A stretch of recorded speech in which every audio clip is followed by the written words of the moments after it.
Akwa jokanam. Once again biuru jokanam. Arwako gi nying Ruoth Nyasaye. Arwako u gi nying Ruoth Obongo Nyakalaga mochwe piny gi polo. Akelo ni gik moko kanu mondo ine kaka chal. Ing'eni joluo be nitie gi kitu naita have as a verb. A verb is see in Dholuo.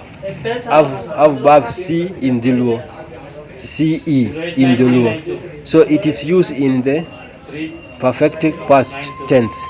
See in Dholuo is used in the past tense. Koro Kidholuo ni gigi miluongo ni see ambao wanaonyesha past tense kama asadhi, I have gone. Asa chiemo, I have eaten.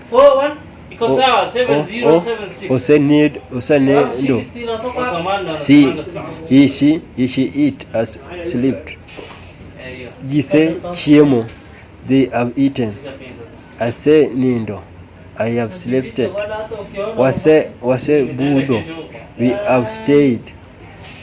Use the Kisumu, we have gone to Kisumu. Iwinjo? Osadhi katedo, she is married. Osadhi tedo, he has gone to cook, meaning she is already married. Osa nyome, she is married. Osatho, he or she is as dead. Koro joluo tuko na past tense, wan gik moko miluongo ni past tense kaka wawacho gik moko sa past gitimore gi leta moro miluongo ni S and E.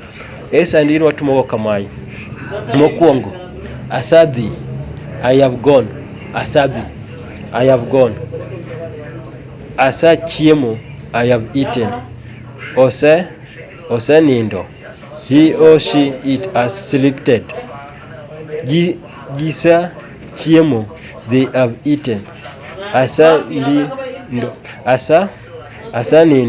I have slept. Wasa budho, we have eaten. Wasa chiemo, benya wachoni wasa chiemo, we have eaten. Use the Kisumu, we have gone to Kisumu.